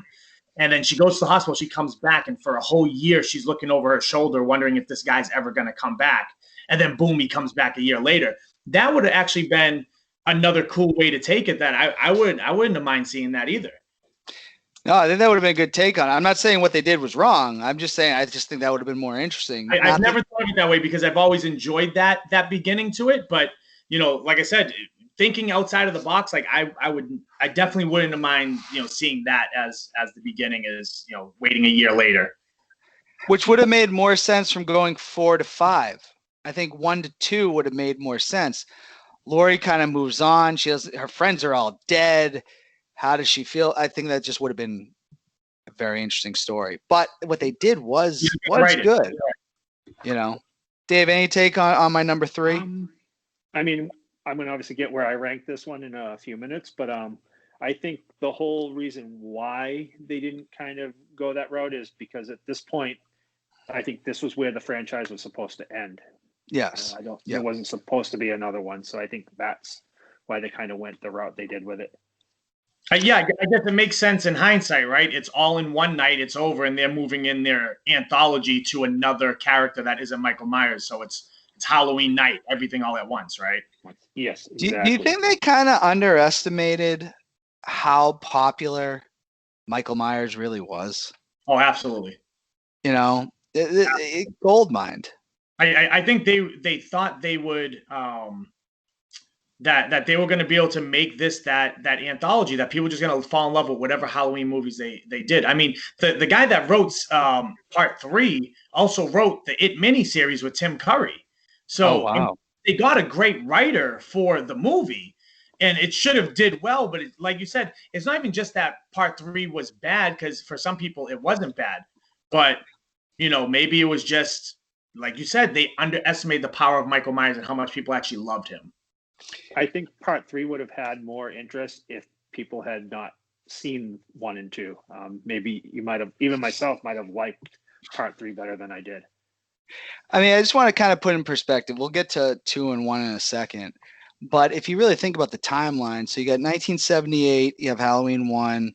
What was the second one comes out in what? 81? 81. Yeah. So I believe Jason came out in 80, right? I want to say that. But then you have Freddy come out in like 1984. So like the formula was just kind of like stolen. Was like, we're going to get a main character, killer, and we're just going to milk this. And I don't think Halloween, since they broke ground, they didn't know what they had going into that third movie. Of course. If you try to compare it to that timeline, I mean, truly the first, besides Psycho, right? Psycho is like the entry into horror for people as far as like slasher or whatever, before slashers were slashers. And Halloween kind of used that model to move forward. before Halloween was Texas Chainsaw Massacre, which was atrocious. Yeah. That movie is horrible. If you watch the original, it is a terrible movie. And so then you, like you said, then you go 1980, you go Jason, and Jason didn't have that backstory that Michael has. It didn't have that actual like tangible character, right? And he's not even in the first one. It's his mom, right? And then and that movie set off a whole chain of terrible slasher movies that we could go down the 100 worst slasher movies of all time. And these are movies that you couldn't pay me to sit and watch. Dave, any take on that? No, I mean, I totally agree. Like, Michael was kind of the original, but a lot of people don't think that. If you talk to a lot of people, they always think Jason was, the original and all the others were a copy. And it's like, no, that's not true, because Michael Myers was, 1978. But for some reason, as much as we all love Michael Myers, I think to the mainstream, the Jason character is still more known to people. Do you guys think it's because of the depth of the story? But like I was saying, like it's a continuous story through all the movies. They're trying to tie in all these storylines where, like I said, and there's 3 different timelines, but as you're going through, it's an elaborate story. Whereas Jason is a one-off. Every movie is how many people can he kill, right? And that's why he gets the credit, because it's just gory, crazy kills. He has all these crazy kills that people love, whereas Michael is, more methodic and a great storyline behind it. I think part of it is a lot of people tie Halloween to the actual time of Halloween, and that's when they want to watch the movies. The Friday 13th, you feel a little bit different. You want to watch them all the time. Or not that I'd rather watch the Halloweens. I get it. I get it. That makes total sense. But I also think that there's no Jason without Michael, and I don't think the Jason character is nearly as close to being as good. But I'd have to do a poll to find out what people really think, because I honestly believe that people like this franchise the best. I think Freddy's closer to the second than Jason. Yes, I could be wrong though. To like horror fans, I think Michael Myers is going to be the top. But I think to people who just kind of watch horror movies, pop culture wise, Jason is the more mainstream known guy. Yeah, absolutely. Jason is pop culture. It's because he went to Brooklyn. Manhattan. Or Manhattan, I'm sorry. See, I don't even know. Which is another terrible movie that he swims across Crystal Lake and jumps on a boat with a bunch of kids and lands in New York. Like, come on. They get so cheesy. My favorite of the Jasons, I will just say, let's get back to this list in a second, is the second one. I really enjoyed that one of the Jason movies. But as a whole, I'd rather watch Halloween 5 over almost any of the Jason movies. Absolutely. So, I don't know. They're very campy. Yeah, they're very campy. I get it. There's a handful of them that are great, that I enjoy, but after a while they get a little bit like, you're insulting my intelligence. Mm-hmm. But I think for some people the campiness is why they like it. Some people like that type of well, what do people like to do in the summer? They like to go camping and they like to tell ghost stories around the fire. It makes sense. All right, let's get to the final 2. This is like the main event, what everybody's been waiting to hear. I don't know where the order's at. I think you start this one, Dan. That what? Oh, Dan, yeah. I think Dan started this one. All right, and this is where it's going to get controversial. I have number 2, the original Halloween. Oh man. Which I think is a perfect movie. I think that's as good as you get. I'll get to my number 1 when I get to it. But as a horror movie, I don't, it's just as good as it possibly can get. It is the true classic that everybody says. I like how Michael Myers is just, he's this kid, he grows up. He's just, there's no reason why he's so crazy or why he's a psychopath. Love Loomis in this movie. Love Jamie Lee Curtis in this movie. Like, it's a perfect movie for horror. It really is. And put me on record saying that. It's perfect. All right. So, God, Dave, you go. All right. So at 2, I also put the original Halloween as number 2. I'll I'll Oh, get into man. why when I give. Well, I'm we gonna get at obviously you guys know- so much when I hit number one. We obviously know what my number one is, but when I get into that, I'll explain why I like that better than the original. But the original was really good. You know, first time we get to see Michael Myers. You know, we get to see he's kind of just, you know, going out killing people on Halloween. We don't really, you know, we start to learn a little bit, but we're not completely sure why. But it was a really great movie, and it's what started it all. But I do have reasons why I think the other one was a little bit better. All right. So my number two is Halloween H2O. So, Really? yes, Okay. it is. Second favorite. So I said this during Resurrection where like we hadn't seen a lot of like good star ensemble for casts. They had some names, right? So the predecessor is H2O. That's the first movie where we get true star power in a horror movie in general, outside of the Screams, right? Scream gave us some star characters, but they weren't stars yet. They became stars off of Scream. Fair point. So, right, we get the return of Jamie Lee Curtis. This is a super big deal. Here is what we thought would never, ever happen. They went a completely different direction. You know, a few years prior, I think about, was it 3 years prior? I think 95 is when 6 came out. So, Yep. 95, we're in a completely different direction. And 3 years later, we get the resurrection of Jamie Lee Curtis's character, right? 20 years later, it plays out perfectly with her return, right? You get a better quality mask than we've had in a few movies. 6 was probably one of the better, but you had 4 and 5 was really bad. That's still in recent memory. So you get a good quality mask out of it. A great cast. I mean, it's Josh Hartnett is a young heartthrob at that point.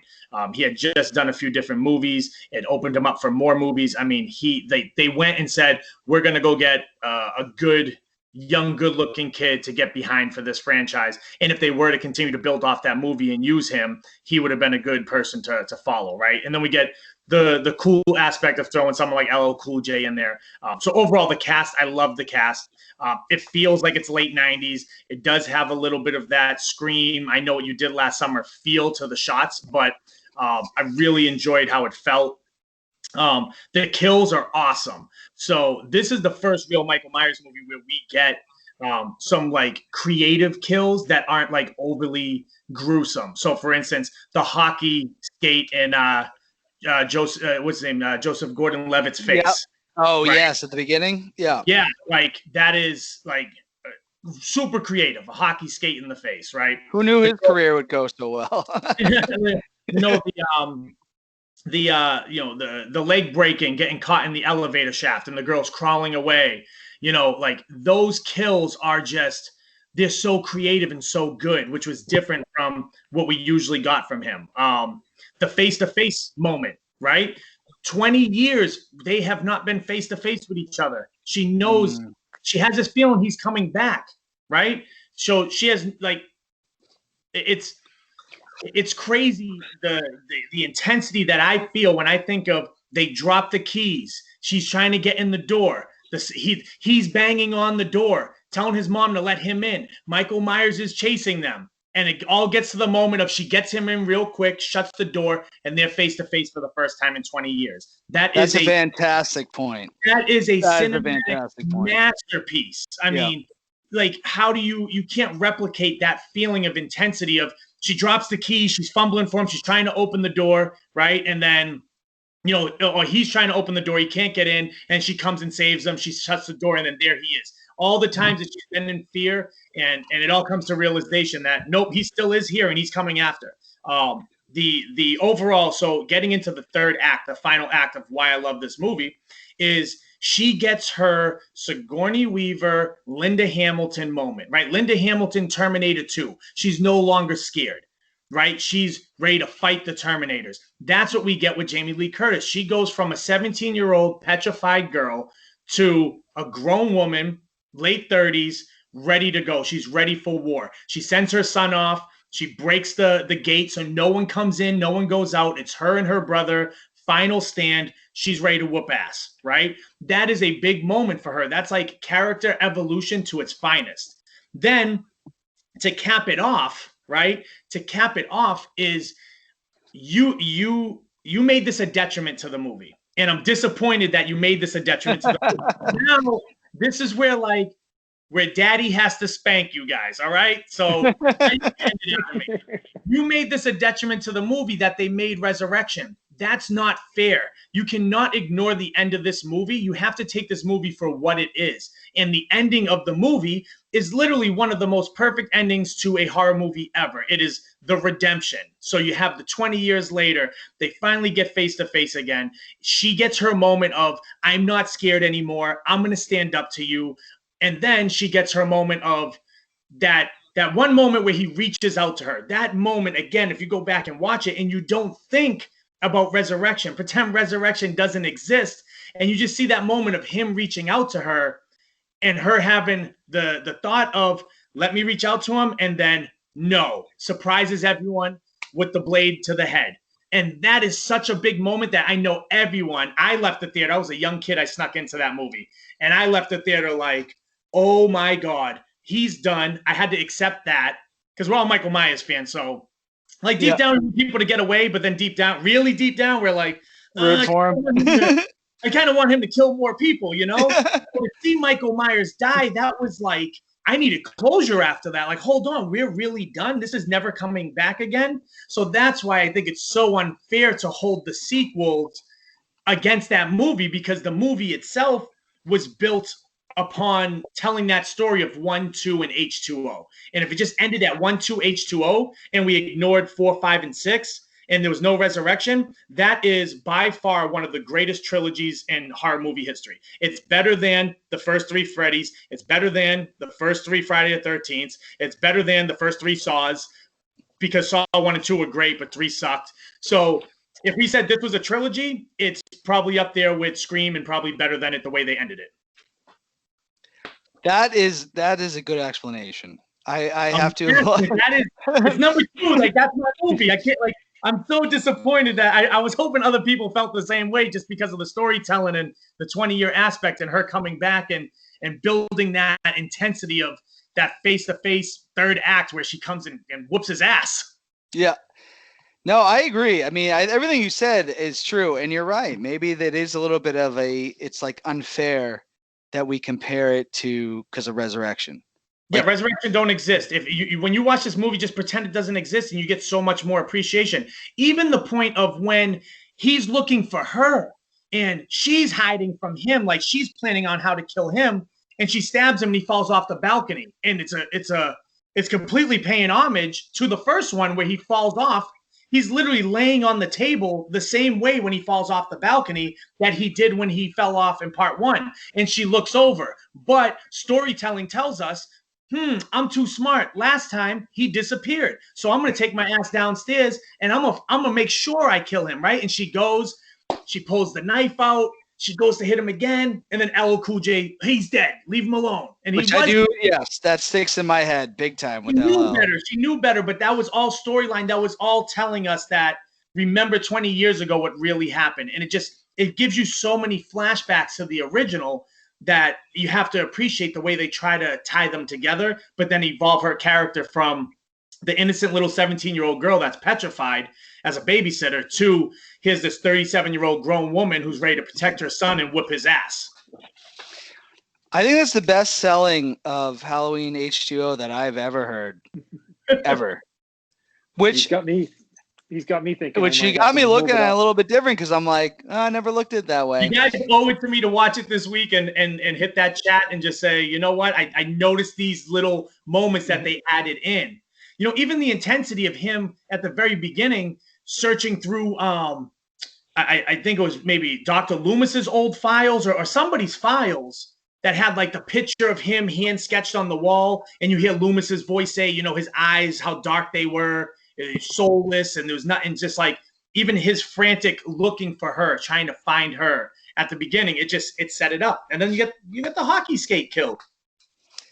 Yeah, no, that was pretty legit. So another homage to the first one, and this is what I want you guys to pay attention to if you watch it again, is like the kids are next door to a nurse, and that nurse is the nurse from the first one.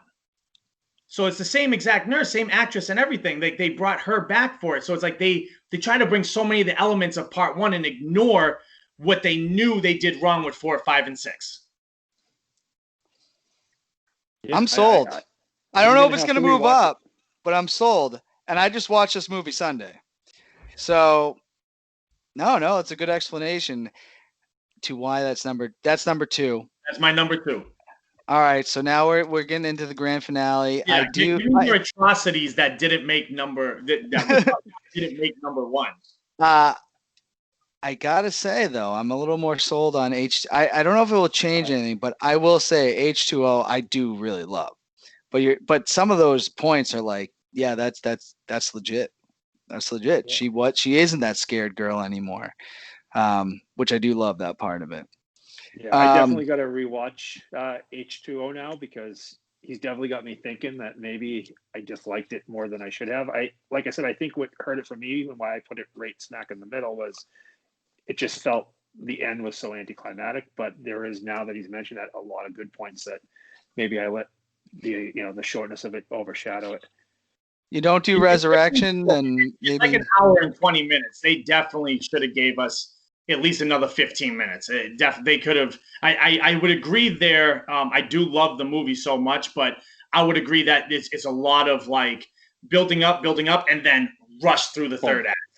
Yes, and I think that's why I disliked it and didn't have it higher. All right, well, let's get to the grand finale here because this is what it's all about. Disappointing. What is the number 1? Now, where do we start here? So Anthony just went last. Does that go back to Dave, I believe? I'll go ahead and go first on this one. All right. So obviously we can kind of figure out, I have Halloween 2, the original, as my favorite. I might be a little biased because it was the first I actually saw 2 before I saw the original. So I think that might be why, but I also thought 2 had that, like, if I still watch 2, the original today, I still get like that scariness from it because it's got as somebody mentioned earlier, like it's in the hospital, it's dark, nobody believes he's coming back except for Dr. Loomis. And the music in this, I know they used it in the first one, but I felt like they really used it well. That, Halloween theme, the Michael Myers theme, I thought just really adds to the chilliness of it. And then the ending, I know they blew him up, but like I said before, this was supposed to be the last one in the, it was only supposed to be the 2 movies and that was going to be it. It was all in that one night. I just really liked this one. I thought this one, blew away all the other ones. If I was to elaborate on that, I guess I can't fault you guys for the ending of this one, although I didn't like him getting shot in the face the way they did it.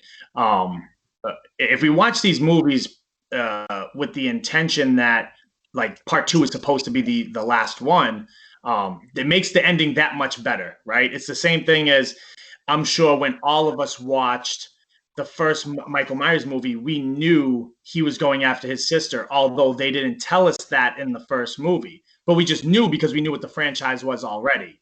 Because we were younger than whoever was. When the first one came out, we didn't see it, so we didn't know that feeling of him going after this girl. It was just he was going after random girls in the neighborhood, right? And then we got that backstory to it. So yeah, I can definitely. I could probably say maybe I didn't give H2 enough credit. I think I have it at number 4, and it might be able to creep up into number 3 over 2018 for me just based on this. I will say him walking out of the fire, you can 1,000% tell that someone with a fire retardant suit on. If you go back and watch it, it's like a really big fluffy suit, and he's on fire. Like what?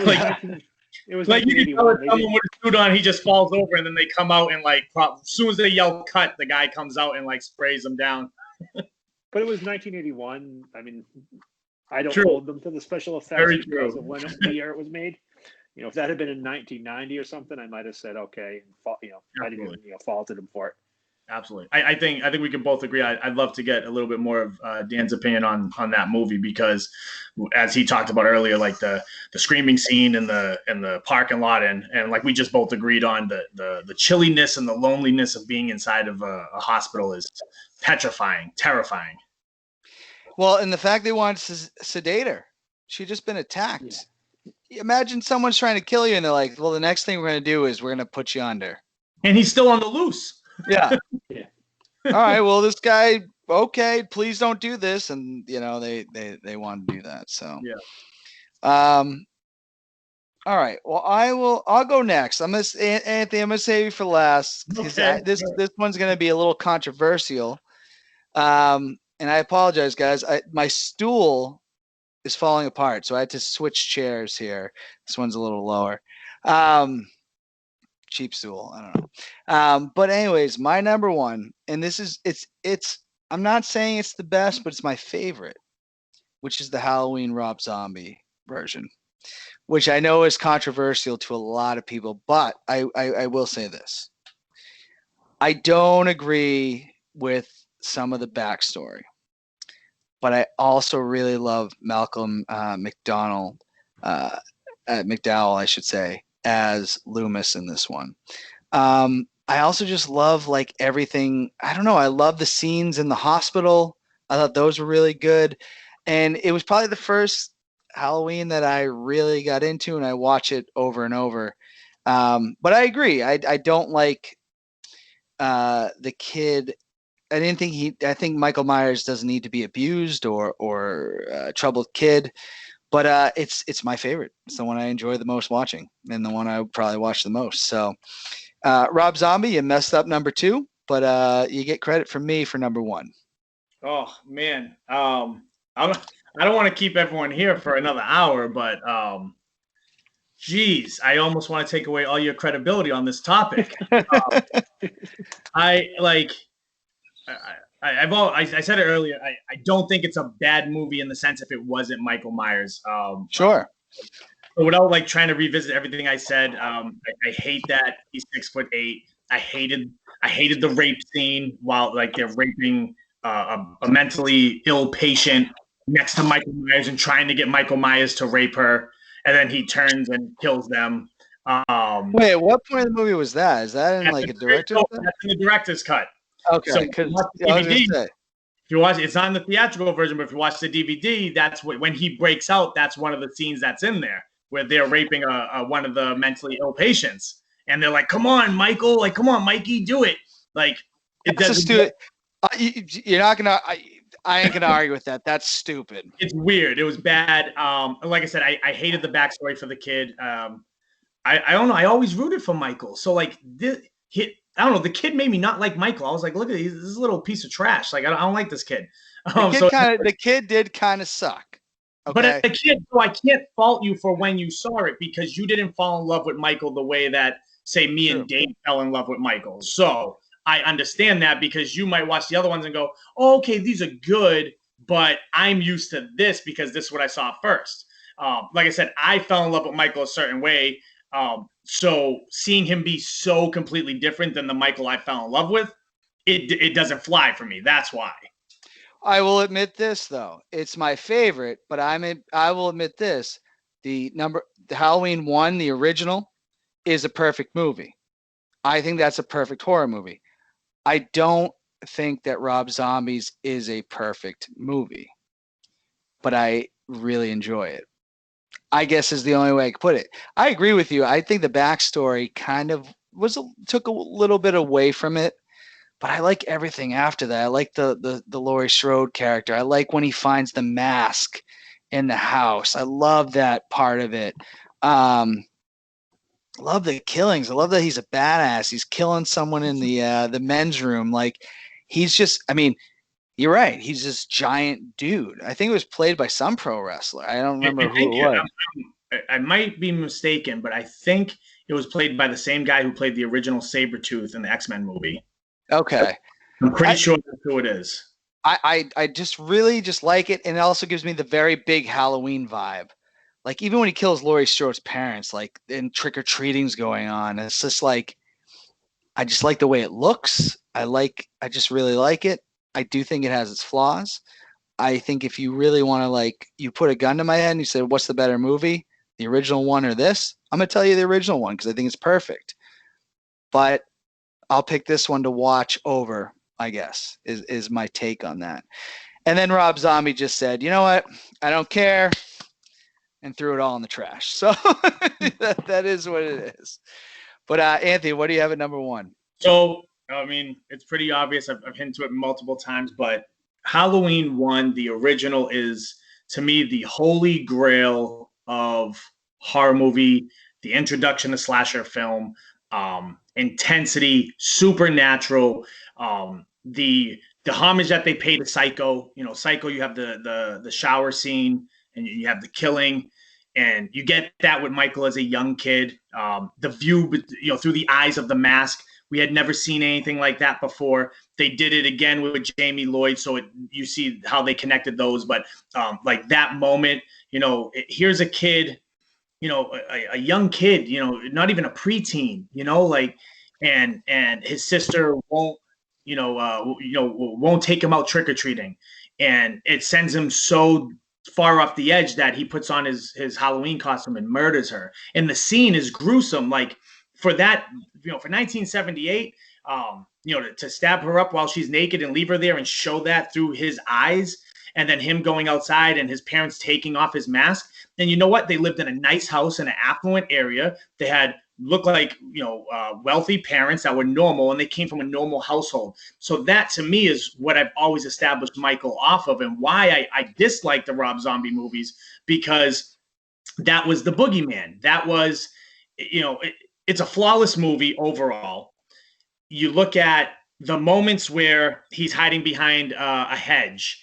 You look at the moments where she's in school, she looks out the window and he's standing between the clotheslines. Like all these eerie things about him where he's just there and then he's not. And that is very creepy. Scenes like him speeding down the road in a car and them screaming at him and he jams on the brakes. Well, I've been a kid and have thrown snowballs at cars or have done things, said things. And when someone slams on their brakes, that is a terrifying moment for someone who's young, because you're going to run. You don't know who's inside that car. What's going to happen to you? So to know Michael's inside that car, and then you lead into the end, the intensity of running door to door, knocking on the doors, like all that stuff. This is all things that we had never seen before. So I don't want to discredit it because they were the innovators of it. So it's like I want to give them all the credit for those kind of things, like that intensity. The iconic moment of him breaking through the closet, stabbing them, leaving them hanging on the wall. Right. And this is a movie, as I said earlier, it had no blood. There's no blood in the movie. None of the kills show blood, but it was still so scary and so intense because he was supernatural. And then we get, of course, the iconic ending, him getting shot, looking over, he's gone. And she says he was the boogeyman. And Donald Pleasant says, in fact, he was. Right. And then the music hits and it's just like, where did he go? Who is he? Why is he supernatural? We don't know anything truly about him.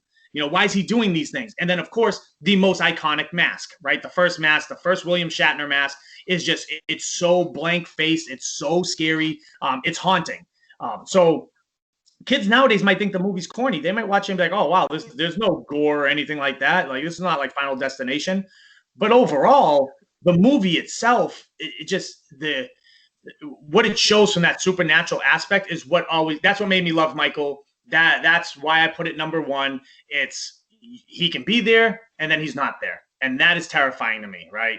That is you want to talk about Jason walking to catch people. Well, here's a guy that didn't even see him walk to catch people. So good luck. And if it's always going to pop up around the corner where you are, and how does he do it? And that mystery and that supernaturalness of him is what makes me love Michael. And like I said, I think it's a perfect movie. I really do. And some of the criticisms you have of the Rob Zombie one, I agree with, because when the kid in the original, he looks just so shocked about what he did. The kid in the Rob Zombie, I will agree, is like almost borderline annoying. I mean, when he kills the bully, like I kind of root for him to kill the bully, but at the same time, I'm like, oh, like this kid's a little terror too. Like I don't know.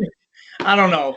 He's not a likable character. Like to me, Michael was kind of like you root for him, and the zombie ones I didn't want to root for him. I was like, oh, like he's not likable to me. No, I agree. I just do prefer that. But like I said, I think the original Halloween, it's hard to top. Like I said, I think it's a perfect movie. I really do. You can never top an original. I think that's the whole thing. Like I look at the Rob Zombie ones, especially the first one, as a whole different movie as opposed to comparing it to the original. Agreed. Yeah. Agreed. And when you compare franchises, it is tough. But I think we did a good job of this tonight. What do you guys think? Absolutely. I will say the first one and with Dave's pick at number 2, those first 2 movies, I believe, are timeless. Again, one last knock on Rob Zombie, because I'm going to keep getting at you. So disappointed is I don't believe the movie's timeless. I don't think it will age well. I think it will just be another gruesome horror movie, 10 years from now where, again, I mean, we're talking about Halloween right now, right? And the reason why we're talking about it is all because of the one in 1978 that brought us here. And, we're talking 42 years later. We're coming up on the 42nd anniversary, and we're still talking about a movie. I can't think of any other movie besides maybe The Godfather, that we're still talking about over 40 years later. Well, you'll be talking about Goodfellas when it hits 40. That's for sure. Absolutely. Not there yet. Yeah, no, it's got a ways to go. But no, guys, this has been awesome. I really appreciate you guys coming on because this was something I was very passionate about doing, and I think we nailed it. So, but to the audience, keep your masks on, keep your heads up, and until next time, let freedom ring. Which mask?